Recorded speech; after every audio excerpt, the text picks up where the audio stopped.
What is up, everybody? Welcome to another episode of The Bald and the Bearded. I'm Robbie, joined along with Jacob. So, just go ahead and going to throw out an apology as to why this episode is late this week. We'll be making a post on the Bald and the Beard Facebook page. We had some not very fun family things come up this weekend. My dad got put in the hospital. He's doing good, so I just wanted to kind of let you guys know that sorry that it's not out on Monday like it normally is, but it will be out probably Tuesday or Wednesday. I guess we'll go ahead and jump into some news. I was going to be talking about the new Star Wars movie, but the night that all that stuff with my dad went down was the night I was going to see it, so I have not seen it yet. So we will not be able to talk about it, but we will be talking about some Star Wars. So let's go ahead and jump into the latest Mandalorian episode. I watched it, loved it, and one of my predictions from the earlier part of the show came true. I remember when I talked about how he was going to get the Quill, or the Eye of Spoken guy. Mm-hmm. He got him. He got the Rebel Jump Trooper, got her back, and went to go fight the Empire, but was actually working on the side of the guild leader. Well, we'll start with spoilers. Holly will put something in there before for that little spoiler that I kind of said. But Baby Yoda had another big part in this one. You did watch the latest episode, correct? Oh, yeah. Okay, just had to make sure. The head of the guild was going to betray them, but then Baby Yoda worked his Baby Yoda magic, healed him, and then he's like, I can't turn on this beautiful little creature. Couldn't harm a little head on his wrinkly head. So, we got to see a lot of them team up and take on the Empire, which we both discussed that we figured that would happen. But it was cool seeing the characters from earlier come in and have another part, even though we'll pour one out for our This Is Spoken. Poor fellas. If anybody's stayed up to it, I didn't know what to expect with the last episode, because they could have went a bunch of different ways, but I mean, I'm not surprised that they did it how it did with Baby Yoda getting taken by the Imperials, so. Right. Mando is not going to let that stand. He is going to come back with a vengeance with his little flamethrower. He's going to, kick some Imperial butt, which I'm excited for. I know that it's leading up to a very big... We have one more episode, right? Right. Everything is going to start crashing down this next episode. Question. Do you think that they end up with Baby Yoda at the end of the show, or do you think it's going to end on a season 1 cliffhanger and roll into the next season of The Mandalorian? Well, I read online that it's supposed to tie into the newest Star Wars somehow, so I'll be interested to see how it does that with the time frame that it's on, so. Yeah, this episode was supposed to have it on there, but of course, with us not being able to see The Rise of Skywalker, we don't really know what the tie-in is yet. We'll have to wait and see. Right, and I'm hoping sometime this week I can get time to go see it. Maybe Christmas Eve night after dinner at your mama's we can go. Sure. Maybe. We'll see. We'll figure something out to go see it.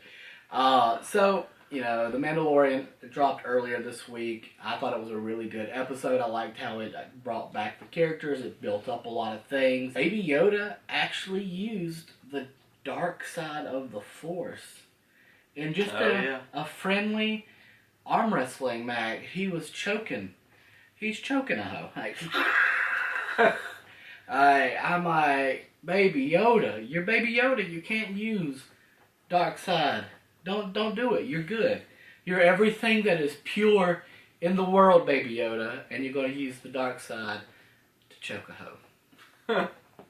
I'm not okay with that. I was like, Trevor, my lovely little douchebag brother, kind of spoiled it a little bit. He's like, yeah, Baby Yoda chokes him. And I was like, you're lying. He's like, no. I was like, Trevor, if I find out that Baby Yoda choked somebody, I'm going to slap you.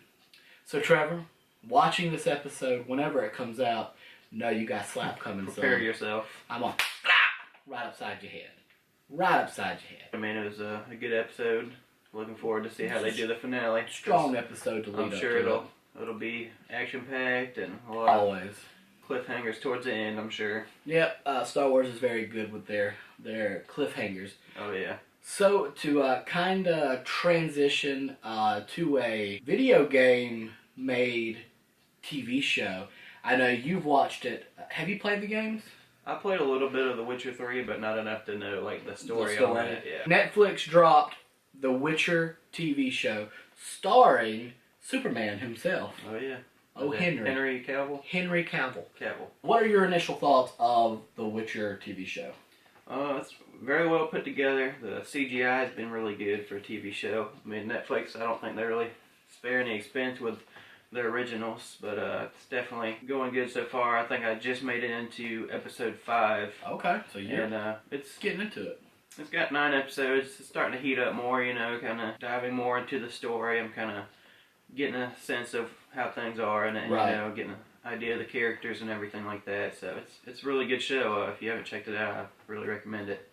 Yeah, like I recently bought The Witcher 3 in order to obviously play it, but when I had my vacation a couple weeks ago, I did not get to dive into it because I have such a backlog right now, which is dumb that I added a game like The Witcher, who has an immense story, to my backlog as well. And every time I do try to put a dent in my backlog, I either pull up Smite, Madden, or Apex Legends, which does not help because there's no beating those games. You just play them for fun. So one day, I'll get to the Witcher 3, the TV show. Netflix, a lot of the Netflix shows that have come out, they've done really good on. I expect The Witcher 3 to be awesome as well once the Titans get done playing today, which I love you guys. Just so you know, I am recording this during the Titans game, and it's a close game with the Saints, so you just know I love you guys. But after the Titans game, I'm going to jump into the first episode of The Witcher 3 just to kind of get an idea for it. I know Netflix always usually knocks these movies, TV shows out of the park, so I'm very excited to jump into The Witcher. Still got some watching to do, but I'm looking forward to it. I'll probably do it sometime this week since I'll be off all week. So. Okay. Oh, lucky. Yeah, I get off at 1 o'clock on Christmas Eve. I'm off till the 2nd, so. Yeah, suck it. Anyway, so moving on to a Netflix show that I have kind of devoured, and I've even kind of talked about it on the Bob the Bearded Facebook page. I posted, if you have not watched the show, Movies That Made Me, you really need to go check it out. It breaks down like a lot of different things that goes into making a movie, how these movies almost didn't get made. Episode 1 was Dirty Dancing. Everybody's favorite 80s movie with Patrick Swayze. One of the famous lines I found out, everybody in that movie thought it was stupid. Nobody puts babe in a corner. Guess what? She wasn't even in a corner. It was just a pillar right there by the wall, so it kind of looked like a corner. So they weren't even in a corner. So that's some of the stuff that you learn about these different movies. I watched the first one. They had a beautiful little send-off to Patrick Swayze because he passed away. So you see how they made these movies. The first one, Dirty Dancing. Second one, Home Alone. Third one was Ghostbusters. And the last one is going to be Die Hard. So 3 of the 4 of these movies I love and I will watch to this day. Dirty Dancing was always my mother's favorite. I watched it pretty much for her because that was like her favorite one. It's a good movie. It's just not a movie that I'm just like dying to, oh well, let me go put on Dirty Dancing. Let me go watch it. So Home Alone, me and Holly watched after watching the original Home Alone, and it was really cool to see how they tried to put in these different actors to try to play, the roles of the people that are in the movie, and it is so hard to see anybody else be these characters. So to see that, like John Belushi was supposed to be one of the original Ghostbusters instead of Bill Murray. He was supposed to. That was Bill Murray's character. It was written for him. John Belushi passed away like right before the movie was getting ready to hit production. They had to go out and find.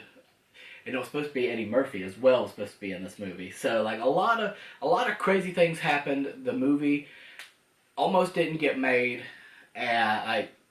Home Alone almost didn't get made. Ghostbusters almost didn't get made. So there's a lot of stuff going into it. You've watched all these movies, right? Probably not, maybe not Dirty Dancing, but you've watched Ghostbusters, Die Hard. definitely say watch it. I know you haven't seen it, but is that something that you think that you would like to watch? Something more behind the scenes of how stuff gets made. Yeah, if it was a movie or something I liked a lot. I mean, I watch a lot of stuff like that, or if they have like behind the scenes cuts, like at the end of movies, like if I'm watching a DVD or something, Right. I'll take a look at it. 'Cause, like, I've seen all of them for like Star Wars and all that too. Right. So.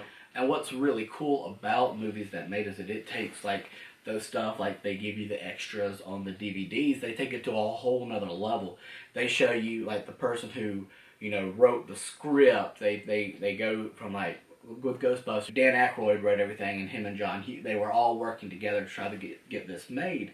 And they almost had to go with Ghost Breakers because this like Canadian movie company had the rights to Ghostbusters because it was a TV show that they had, and so they went back and forth trying to get the rights to be called Ghostbusters. So every time they filmed something, they had to film it twice. One, like when the lady would pick up, Ghostbusters, how can I help you?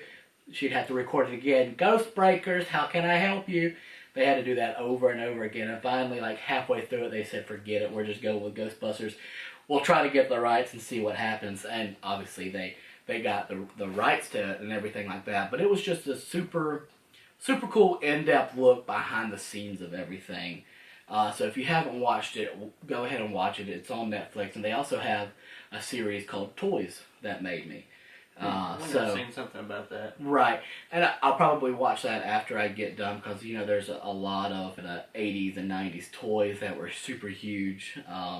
No Turbo Man, you know, but, you know, we'll just have to see what all Toys That Made Us has to offer. Moving on to one of our last topics is animated DC movie that's going to be coming out. That's something that I've been waiting a long time for, and I'm sure Derek Diamond, a buddy of mine, has also been waiting for. Superman Red Son is a DC animated movie that's going to be coming out. So this is a what-if story. This is what if Superman, instead of landing in the lovely Kansas, what if he lands in Soviet Russia? That right there is a super cool play off of it anyway. So you see it, he lands, he's raised by Russia, by the communist country, and you see like everybody is Russian. Like Batman with a Russian accent is creepy. It's so scary because you're used to him being, you know, the little boy that grew up in Kansas.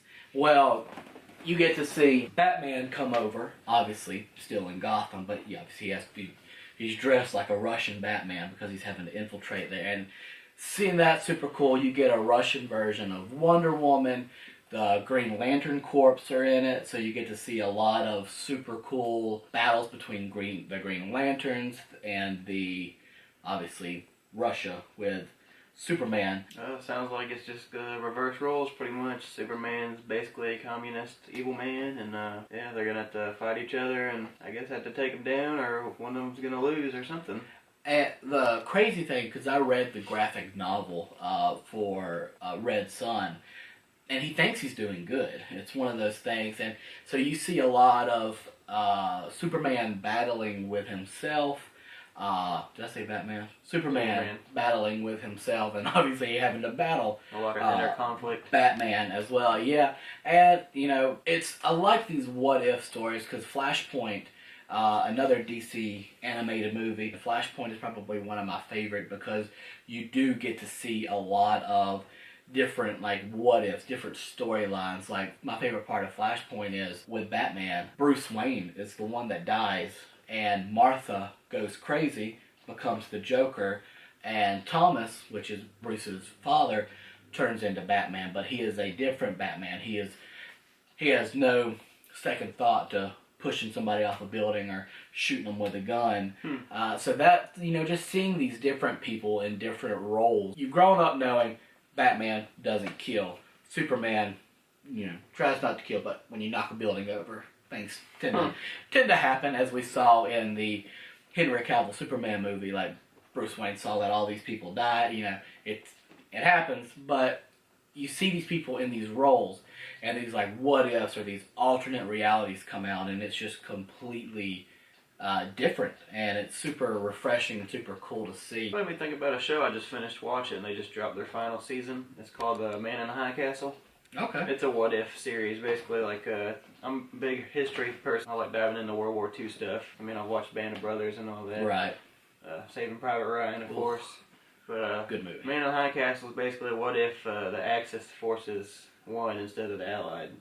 So basically, you know, you have the U.S. is divided into two territories. Mm-hmm.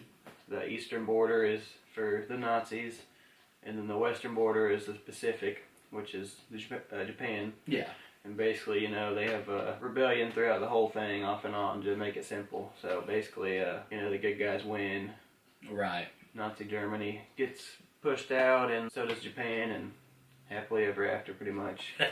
Yeah, see, and that's one thing, like, I do like watching a lot of TV shows or movies that's like that, where it does kind of change the narrative a little bit. So, you know, like that show, what if the USS and all that won the war instead of losing? I watched Avengers Earth's Mightiest Heroes, and they got, they formed this weapon, and like whoever touches it, you know, can rewrite reality. Well, the Red Skull did it and put it to where they won the war instead of, you know, Captain America and Bucky, you know, stopping everything. So, you know, it is super cool being able to see different things like that, you know, out there, whether it's DC or whether it's, you know, real world stuff like when we whooped up on the Nazis. I forgot to post in the Facebook page. We are wanting to try and do a question, like you guys ask us a question and we answer it. I will make sure to do that sometime today, which is Sunday. So I'll try to get that out. So if anybody has any questions or want us to talk about something, that they're more than welcome to, you know, ask us. It's going to be a nice, short, simple episode this week. I think it's a wrap, sir. Alright, he has spoken. So this is going to be a wrap. Thanks for sticking around with us. This is, like I said, uncharted territory for both of us. We are still learning, working kinks out, trying to figure out the best way to bring you guys the best content that we can. So if you do enjoy it, like, share, subscribe, comment. We do enjoy talking, like I saw you and Nick Caputo talking about Star Wars, like, because he said he didn't like it, and I've seen a lot of mixed reviews on it. So we enjoy talking to you guys. I hope you enjoy talking with us. And thank you for watching today's awesome short episode. This has been Robbie And Jacob. with the Bald and the Bearded. Y'all have a great week. Alrighty. We're not going to start holding hands? No. Gotcha.